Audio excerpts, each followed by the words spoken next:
Bruxelles. Je suis le président de Proebo.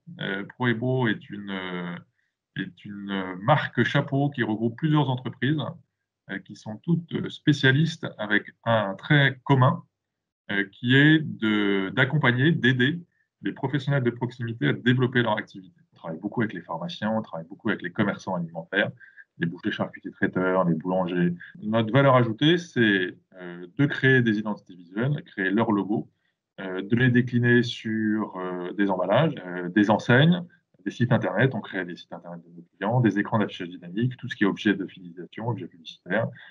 Voilà, l'ensemble des éléments qui va les aider à améliorer la commercialité de leur point de vente, de développer le ticket moyen lorsque on rentre chez ces professionnels de proximité, et puis d'améliorer la fidélisation de leurs clients.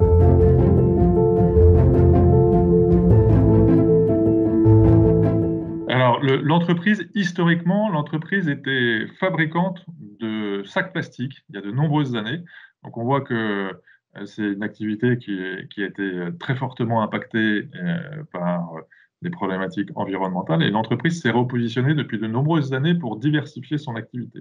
Et nous sommes rentrés dans une démarche RSE il y a quelques années, et dans laquelle on a défini en fait 4 leviers qui sont notre stratégie, nos 4 leviers de développement. Le premier levier, c'est de défendre nos clients, qui sont ces professionnels de proximité, en leur apportant toutes les solutions qui vont, à valeur ajoutée, qui vont les aider à développer leur activité.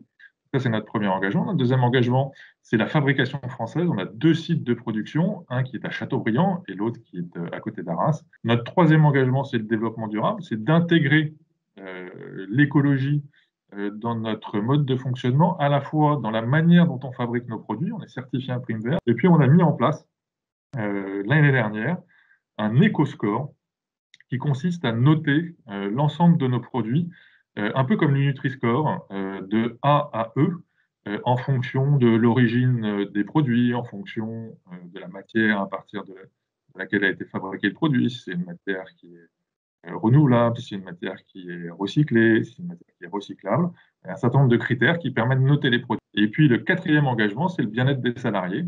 Et le bien-être des salariés, chez nous, ça passe par une enquête de la qualité de vie au travail, une enquête de satisfaction, pour appeler ça comme ça aussi, l'ensemble des salariés du groupe, dans lequel on va aborder tous les sujets, le niveau de stress, les relations avec son manager, la politique de rémunération, les conditions de travail. Voilà, tous les sujets sont passés en revue.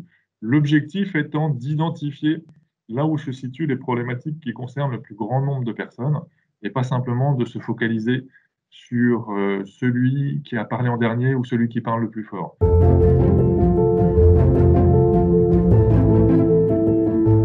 L'impact qu'on a eu à la suite du premier confinement, c'est d'abord un arrêt de l'activité commerciale. Et donc, on a mis en place tout de suite le télétravail, comme dans l'ensemble des entreprises. On a mis en place un programme de formation pour les commerciaux, pour faire en sorte qu'on ne perde pas le fil et qu'ils ne soient pas complètement éloignés de l'entreprise. Et puis, nous, on a continué de fabriquer l'ensemble des commandes qui étaient en cours dans les ateliers. Et on a travaillé sur un projet de développement de blouses et de tabliers pour les hôpitaux, à la suite de la demande de l'hôpital de Châteaubriand. Ils ont parlé de nous à l'hôpital, à d'autres hôpitaux de la région, de Pouancé, etc., de Nantes, le CHU de Nantes, et puis l'ARS a été mis au courant. Donc, du coup, on a eu des demandes un peu de tous les hôpitaux, y compris l'hôpital de Marseille, la PHP à Paris. Et donc, on a été dans une activité, nous, de production très intense, à un moment où l'ensemble de l'activité économique s'est un peu arrêté. On travaillait en 3-8 dans les ateliers pour répondre à la demande sur des hôpitaux, sur les blouses et les tabliers. À tel point qu'on a fait appel à du personnel d'entreprises qui sont dans le bassin d'emploi et qui, eux, étaient impactés à ce moment-là par la crise et qui étaient en arrêt.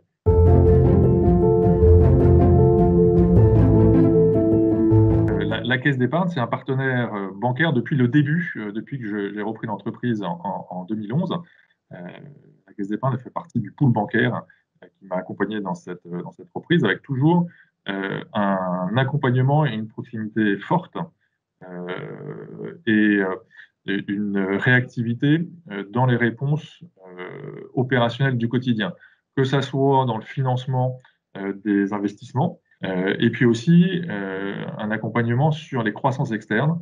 Nous sommes sur un marché qui est assez atomisé, et donc chaque année, nous essayons d'intégrer, de consolider une société de taille relativement modeste, hein, c'est des sociétés qui sont entre 1 et 3 millions d'euros de chiffre d'affaires.